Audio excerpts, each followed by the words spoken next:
Hello friends, स्वागत है आप सभी का आपके अपने यूट्यूब चैनल एग्जाम ट्रैकर में। दोस्तों, आज मैं बायोलॉजी के बहुत ही most important topic human blood के टॉप 50 क्वेश्चन लेकर आया हूं। दोस्तों, अगर आप किसी भी एग्जाम की तैयारी कर रहे हैं तो यह क्वेश्चन आपके लिए बहुत ही फायदेमंद साबित होंगे। दोस्तों, मैं आपको इतना विश्वास दिला सकता हूं कि अगर आपने यह 50 क्वेश्चन का वीडियो देख लिया तो मैं इतना आपको ज़रूर कह सकता हूं कि इससे बाहर से क्वेश्चन एग्जाम में नहीं पूछे जाएंगे, क्योंकि यही क्वेश्चन बार बार रिपीट होते हैं दोस्तों। और मैं इसमें सभी इंपॉर्टेंट क्वेश्चन वो छांट कर लाया हूं जो मानव ब्लड से क्वेश्चन उठाए जाते हैं। दोस्तों, यह बहुत ही इंपॉर्टेंट टॉपिक है आपके किसी भी आने वाले एग्जाम के लिए। इससे क्वेश्चन जरूर पूछा जाता है। तो चलिए दोस्तों, बिना किसी देरी के स्टार्ट करते हैं क्वेश्चन नंबर 1 से। क्वेश्चन नंबर 1 है, पूछा जा रहा है रक्त समूह की खोज किसने की थी। जो रक्त समूह की खोज, दोस्तों हम जानते हैं रक्त समूह, रक्त को 4 भागों में बांटा गया है, ठीक है। ए बी और ओ, ठीक है। ये 4 ग्रुप हैं इसके। तो इसकी खोज किया था लैंड स्टीनर ने। किसने किया था? सन 1900 ईस्वी में। याद रखिएगा, सन 1900 ईस्वी में लैंड स्टीनर ने रक्त समूह की खोज की थी, ठीक है। अतः इसका ऑप्शन नंबर ए सही है। नेक्स्ट क्वेश्चन देख लीजिए। क्वेश्चन नंबर 2 है, पूछा जा रहा है कि मनुष्य के रक्त को पूरे शरीर में एक बार परिसंचरण करने में कितना समय लगता है। तो दोस्तों, इसका ऑप्शन नंबर सी सही है, 23 सेकेंड। याद रखिएगा, पूरे शरीर में रक्त को एक बार घूमने में अर्थात पूरा चक्कर लगाने में कितना समय लगता है? तो 23 सेकेंड लगता है। अतः इसका ऑप्शन नंबर सी सही है, ठीक है। नेक्स्ट क्वेश्चन देखिए। क्वेश्चन नंबर 3 है, कहा जा रहा है कि मानव रक्त तथा उससे संबंधित रोगों का अध्ययन किया जाता है। तो मानव रक्त और उससे संबंधित रोगों का अध्ययन हेमेटोलॉजी में किया था। किसमें? हेमेटोलॉजी में। अतः इसका ऑप्शन नंबर ए सही है, ठीक। नेक्स्ट क्वेश्चन देखिए। क्वेश्चन नंबर 4 है, पूछा जा रहा है कि महिलाओं में औसतन रक्त की मात्रा जो होती है पुरुषों की तुलना में कितनी होती है। तो याद रखिएगा, महिलाओं में जो रक्त होता है वह पुरुषों की तुलना में आधा लीटर कम होता है। अतः इसका ऑप्शन नंबर सी सही है, आधा लीटर कम, ठीक है। नेक्स्ट क्वेश्चन देख लीजिए। क्वेश्चन नंबर 5 है, पूछा जा रहा है कि निम्नलिखित में से कौन सा रक्त का भाग है, यानी निम्नलिखित में से रक्त के भाग कौन है। तो याद रखिएगा, रक्त को 2 भागों में बांटा जाता है, ठीक है। कितने भागों में? 2 भागों में। एक को बोलते हैं प्लाज्मा, दूसरे को बोलते हैं कार्पोसेल्स। याद रखिएगा, रुधिराणु भी इसको बोलते हैं हिंदी में, और कार्पोसेल्स इसको दो। इसमें याद रख लीजिए कि जो प्लाज्मा होती है, प्लाज्मा में 90% जल होता है। याद रखिएगा, 90% जल होता है, 10% में ही अन्य तत्व जैसे प्रोटीन हो गया, ग्लूकोज हो गया, अन्य तत्व पाए जाते हैं, ठीक है। और कार्पोसेल्स के जानते हैं आप लोग 3 भाग होते हैं, ठीक है। कौन कौन से? आरबीसी, डब्ल्यूबीसी और प्लेटलेट्स, ठीक। अतः इसका ऑप्शन नंबर सी सही होगा, ए व बी दोनों। याद रखिएगा, रक्त के 2 भाग हैं, ए प्लाज्मा और कार्पोसेल्स। नेक्स्ट क्वेश्चन देख लीजिए। क्वेश्चन नंबर 6 है, पूछा जा रहा है कि पचे हुए भोजन और हार्मोन्स का शरीर में संवहन निम्न में से कौन करता है। तो याद रखिए, पचे हुए भोजन और हार्मोन्स का हमारे शरीर में संवहन जो करता है उसको बोलते हैं प्लाज्मा, ठीक है। प्लाज्मा ही हमारे शरीर का, ये याद रखिएगा कि जो भोजन है और हार्मोन्स का संवहन कौन करता है? प्लाज्मा करता है। अतः इसका ऑप्शन नंबर ए सही है। नेक्स्ट क्वेश्चन देख लीजिए। क्वेश्चन नंबर जो आपका 7 पूछा जा रहा है, कहा जा रहा है कि निम्नलिखित में से कौन सा प्रोटीन रक्त का थक्का जमाने में मदद करता है। तो हमारे शरीर में जो हमारे ब्लड में जो भाग है फाइब्रिनोजिन नामक प्रोटीन, ठीक है। हमारे रक्त में एक प्रोटीन पाया जाता है जिसका नाम है फाइब्रिनोजिन, ठीक है। यह प्रोटीन रक्त का थक्का जमाने में मदद करता है, याद रखिएगा, ठीक है। याद रखिए कि जिस मनुष्यों में इसकी कमी होती है उसमें हीमोफीलिया नामक रोग जाता है। कौन सा? हीमोफीलिया। हीमोफीलिया जो रोग होता है इसमें रक्त का थक्का नहीं जमता है। और एक बात याद रखिए कि हीमोफीलिया जो रोग होता है यह आनुवंशिक रोग है, ठीक है, पीढ़ी दर पीढ़ी चलने वाली है। और यह किसकी कमी से होता है? फाइब्रिनोजिन नामक प्रोटीन की कमी से, ठीक है।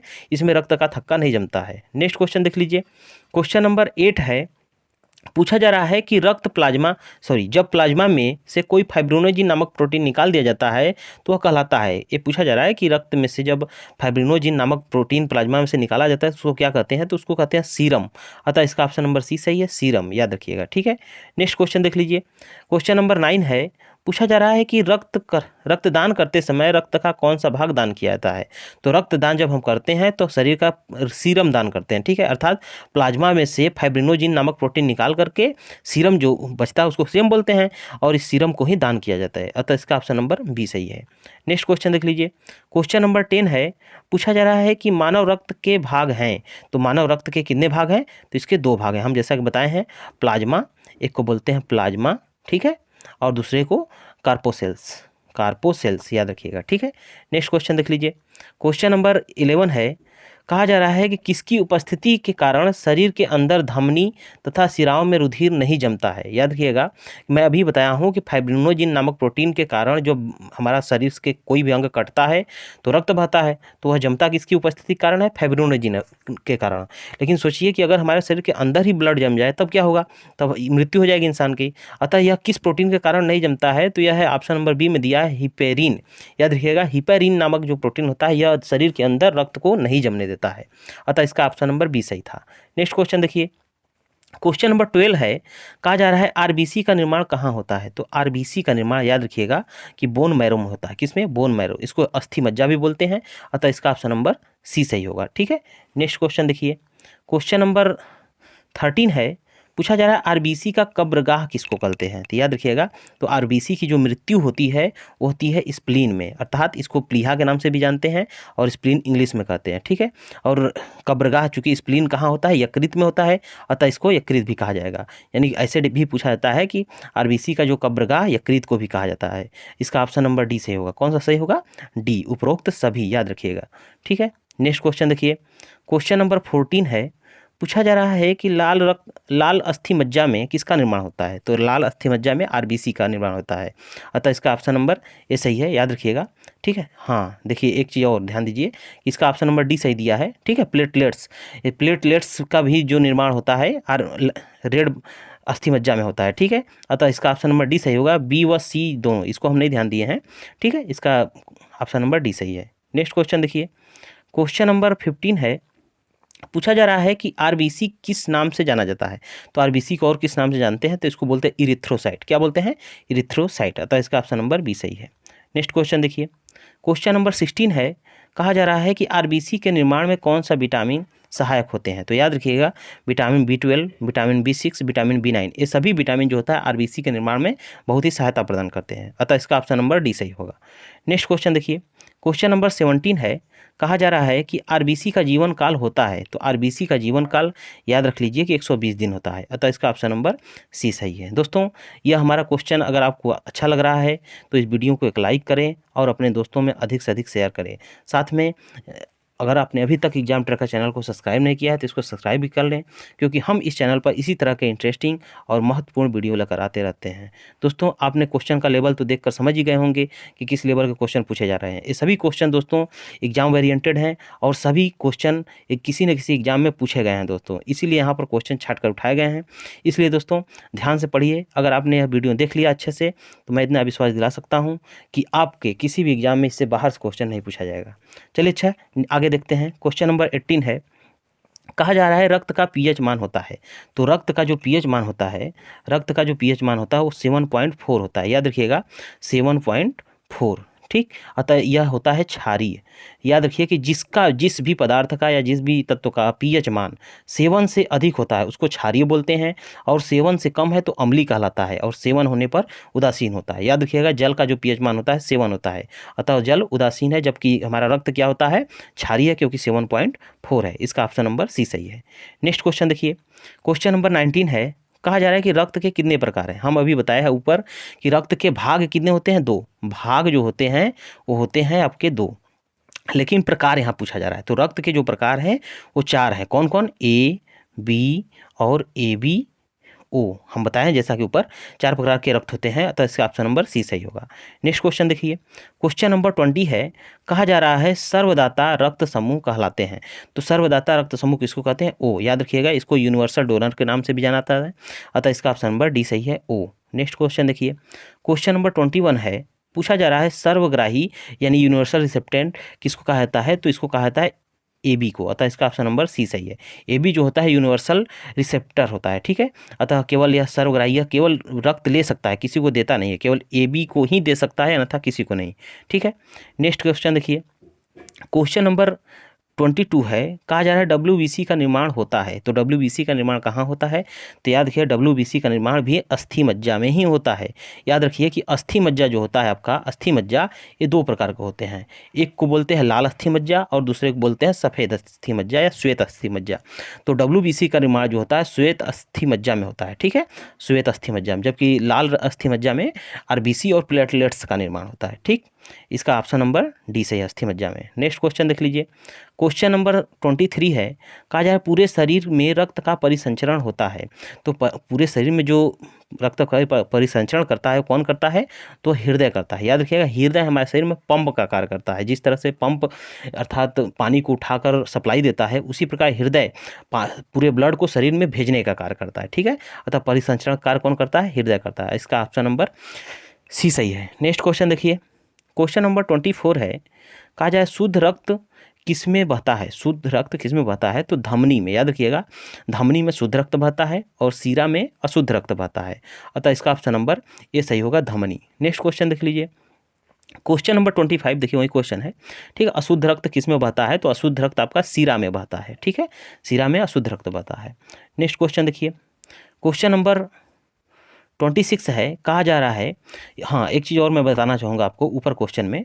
ठीक है, ऊपर क्वेश्चन में एक चीज़ पूछा गया, बताया गया है आपको 25, अशुद्ध रक्त और शुद्ध रक्त का मतलब समझ लीजिए कि जिसमें ऑक्सीजन होता है, ऑक्सीजन युक्त रक्त को शुद्ध रक्त कहते हैं और कार्बन डाइऑक्साइड रक्त को अशुद्ध रक्त कहते हैं। तो हमारे शरीर में जिसमें पूरे शरीर में ब्लड को भेजा जाता है उसमें ऑक्सीजन युक्त होता है। ठीक है, अतः यह शुद्ध रक्त कहलाता है और यह धमनी द्वारा भेजा जाता है।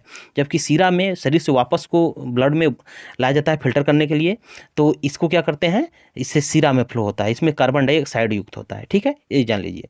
नेक्स्ट क्वेश्चन देख लीजिए, क्वेश्चन नंबर 26 है, कहा जा रहा है मानव शरीर में रक्त की मात्रा शरीर के भार का होता है। तो शरीर के भार का जो रक्त की मात्रा होती है वो 7% होती है। अतः इसका ऑप्शन नंबर बी सही है। ठीक है, नेक्स्ट क्वेश्चन देखिए, क्वेश्चन नंबर 27 है, कहा जा रहा है एक सामान्य मनुष्य के शरीर में रक्त लगभग होता है। तो सामान्य मनुष्य के शरीर में रक्त होता है 5 से 6 लीटर। हम ऊपर बताए हैं कि महिलाओं में आधा लीटर कम होता है, तो उनमें 4 मान लीजिए 4.5 से 5.5 लीटर होता है। ठीक है, आधा लीटर कम पाया जाता है। तो औसतन होता है 5 से 6 लीटर पुरुषों में और महिलाओं में होता है आधा लीटर कम। नेक्स्ट क्वेश्चन देख लीजिए, क्वेश्चन नंबर 28 है, कहा जा रहा है मानव शरीर में ब्लड बैंक कहलाता है। तो ब्लड बैंक जो है प्लीहा को कहते हैं। ठीक है, प्लीहा को इंग्लिश में स्प्लीन भी बोलते हैं। अतः इसका ऑप्शन नंबर सी सही होगा, दोनों। ठीक है, नेक्स्ट क्वेश्चन देख लीजिए आप, क्वेश्चन नंबर आपका 29 है, कहा जा रहा है रक्त का लाल रंग। ठीक है, रक्त का जो लाल रंग किसकी उपस्थिति के कारण दिखाई देता है, तो दिखाई देता है हीमोग्लोबिन के कारण। ठीक है, हीमोग्लोबिन के कारण, उपस्थिति के कारण आपका रक्त का रंग लाल दिखाई देता है। नेक्स्ट क्वेश्चन देख लीजिए, क्वेश्चन नंबर 30 है, कहा जा रहा है मानव रक्त में कौन सी धातु उपस्थित होती है। तो मानव रक्त में जो धातु उपस्थित होती है वह होती है लोहा। ठीक है, लोहे की उपस्थिति बहुत ज़्यादा मात्रा में होती है। नेक्स्ट क्वेश्चन देखिए, क्वेश्चन नंबर 31 है, कहा जा रहा है रुधिर निम्नलिखित में से है।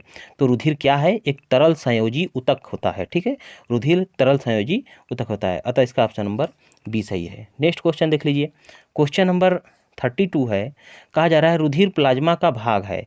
वो कहना चाह रहा है कि रुधिर में जो प्लाज्मा होती है उसका कितना % भाग होता है। तो पूरे रक्त का 55 से, याद रख लीजिए इसका ऑप्शन नंबर ए सही है, 55 से 60% प्लाज्मा होता है और 40 से 45% आपका होता है कार्पोसेल्स। ठीक है, नेक्स्ट क्वेश्चन देख लीजिए, क्वेश्चन नंबर 33 है, कहा जा रहा है कि निम्नलिखित में रुधिर कणिकाएं यानी ब्लड कार्पोसेल्स कहलाती हैं। किसको कहते हैं ब्लड कार्पोसेल, तो आरबीसी, डब्ल्यूबीसी और प्लेटलेट्स तीनों से मिलकर कार्पोसेल्स का निर्माण होता है।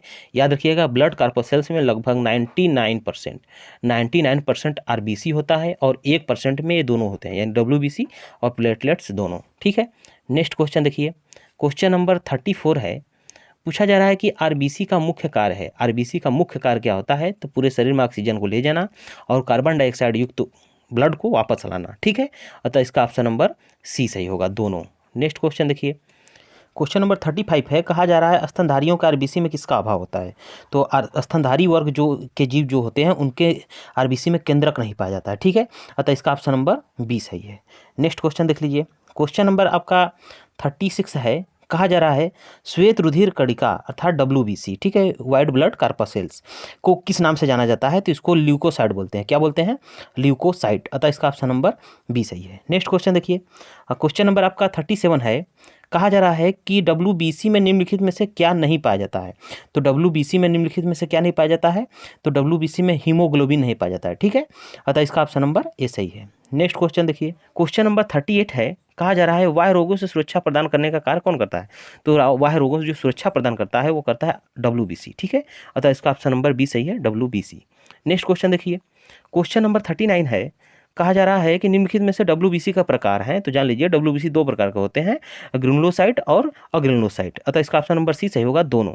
ठीक, नेक्स्ट क्वेश्चन देखिए, क्वेश्चन नंबर 40 है, कहा जा रहा है सामान्य मानव शरीर में WBC की संख्या होती है, तो सामान्यतः जो मनुष्य की शरीर होता है उसमें WBC की संख्या 5 से 9,000 पाई जाती है। ठीक है, 5 से 9,000। हम बताएं ऊपर ही कि जो कार्पसेल्स होता है वह ब्लड का लगभग 40 से 45% होता है। ठीक है, और इसमें जो होता है कि 99% आपका RBC होता है। कितना होता है? 99%। अब 1% जो इसमें बचा उसमें होता है आपका WBC, तो उसकी मात्रा जो होती है वो होती है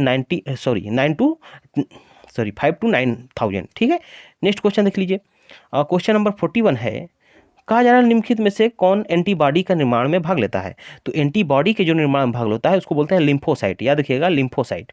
ठीक, नेक्स्ट क्वेश्चन देख लीजिए, क्वेश्चन नंबर 42 है, कहा जा रहा है निम्नलिखित में से कौन केवल स्तनधारी वर्ग के रक्त में पाया जाता है, तो स्तनधारी वर्ग में क्या पाया जाता है, तो ये सभी पाए जाते हैं। ठीक है, मतलब जो RBC, WBC और प्लेटलेट्स, ये तीनों जो होते हैं स्तनधारी वर्ग के जो रक्त होता है उसमें पाए जाते हैं, अतः इसका ऑप्शन नंबर डी सही है। नेक्स्ट क्वेश्चन देखिए, क्वेश्चन नंबर 43 है, कहा जा रहा है निम्नलिखित में से प्लेटलेट्स को कहा जाता है, तो निम्नलिखित में प्लेटलेट्स को क्या कहा जाता है, तो इसको थम्बोसाइड बुलाता है। क्या बुलाता है? थम्बोसाइड। जिस तरह से ल्यूकोसाइड WBC को और एथ्रोसाइड जो है RBC को कहते हैं, उसी प्रकार थम्बोसाइड प्लेटलेट्स को कहा जाता है, अतः इसका ऑप्शन नंबर सी सही होगा।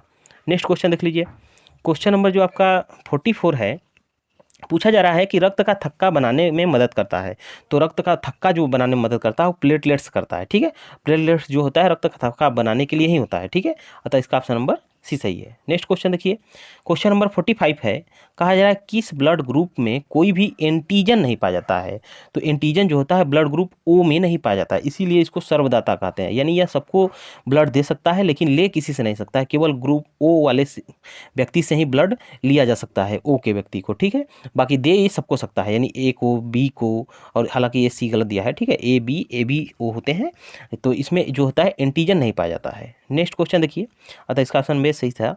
नेक्स्ट क्वेश्चन देखिए, क्वेश्चन नंबर 46 है, कहा जा रहा है किस रक्त समूह में एंटीबॉडी नहीं पाया जाता है, याद रखिएगा एंटीबॉडी, तो इसमें जो होता है AB जो रक्त समूह है इसमें एंटीबॉडी नहीं पाया जाता है, अतः इसका ऑप्शन नंबर डी सही है। और इसको जानते हैं आप लोग, सर्वग्राही कहते हैं, यह सबसे ब्लड ले सकता है। ठीक है, देगा केवल AB को, और लेकिन ले सबसे सकता है। ठीक है, AB को केवल देगा। नेक्स्ट क्वेश्चन देखिए, क्वेश्चन नंबर आपका 47 है, कहा जा रहा है कि सन 1940 ईस्वी में RH फैक्टर का खोज किसने किया, तो सन 1940 में RH फैक्टर का खोज हुआ था, उसको लैंडस्टीनर और वीनर दोनों ने मिलकर किया था, अतः इसका ऑप्शन नंबर सी सही है, दोनों ने। ठीक है, नेक्स्ट क्वेश्चन देखिए, क्वेश्चन नंबर 48 है, कहा जा रहा है RH फैक्टर की खोज किसके अंदर किया गया था, तो एक रिसस नामक बंदर के अंदर किया गया था RH फैक्टर की खोज, अतः इसका ऑप्शन नंबर बी सही है। नेक्स्ट क्वेश्चन देखिए, क्वेश्चन नंबर 49 है, कहा जा रहा है RBC का जीवन काल, WBC का जीवन काल होता है, तो WBC का जो जीवन काल होता है वह 2 से 4 दिन होता है। याद रखिएगा, किसी किसी किताब में 3 से 5 भी दे दिया है, तो कंफ्यूज ना रहे। ठीक है, तो इसका 2 से 4 होता है। नेक्स्ट क्वेश्चन देख लीजिए, क्वेश्चन नंबर 50 है, कहा जा रहा है निम्नलिखित में से रक्त को शुद्ध करता है, तो निम्नलिखित में रक्त को शुद्ध कौन करता है, तो किडनी, याद रखिएगा जो फिल्टर करने का कार्य करता है वो किडनी करता है, अतः इसका ऑप्शन नंबर बी सही है। नेक्स्ट क्वेश्चन देख लीजिए, क्वेश्चन नंबर 51 है, कहा जा रहा है भ्रूण में बच्चे में RBC का निर्माण कहाँ होता है, अर्थात जब बच्चा गर्भ में होता है तो उस समय RBC का निर्माण कहाँ होता है, तो हम जानते हैं कि साधारण वयस्क मनुष्यों में जो RBC का निर्माण होता है वो अस्थि मज्जा में होता है, लेकिन इसमें पूछा जा रहा है गर्भ में अर्थात भ्रूण में। ठीक है, तो उसमें प्लीहा में होता है। याद रखिएगा कि भ्रूण में जब बच्चा होता है तो RBC का निर्माण प्लीहा में होता है, प्लीहा को हम स्प्लीन भी बोलते हैं, अतः इसका ऑप्शन नंबर बी व सी दोनों डी होगा। ठीक है, ऑप्शन नंबर डी सही होगा, प्लीहा स्प्लीन दोनों में। ठीक है, अतः इसका ऑप्शन नंबर डी सही है। दोस्तों ये था हमारा आज के टॉप 51 क्वेश्चन का वीडियो। आपको ये वीडियो कैसा लगा दोस्तों, प्लीज़ कमेंट बॉक्स में ज़रूर बताएं दोस्तों। अगर हमारा पढ़ाया हुआ यह वीडियो आपको पसंद आ रहा हो, अगर आपको लगता हो कि यह वीडियो आपके किसी एग्जाम के लिए फ़ायदेमंद साबित होगा, तो दोस्तों इसको एक लाइक ज़रूर करें दोस्तों, और अपने दोस्तों में अधिक से अधिक शेयर करें। साथ में अगर हमें सपोर्ट करना चाहते हैं और हमसे जुड़ना चाहते हैं, इसी तरह के इंटरेस्टिंग और महत्वपूर्ण वीडियो बनाना चाहते हैं, तो एग्जाम ट्रैकर चैनल को सब्सक्राइब कर लें और बेल आइकन को दबा लें, क्योंकि हम इस चैनल पर इसी तरह के इंटरेस्टिंग और महत्वपूर्ण वीडियो लेकर आते रहते हैं। Thank you for watching this video.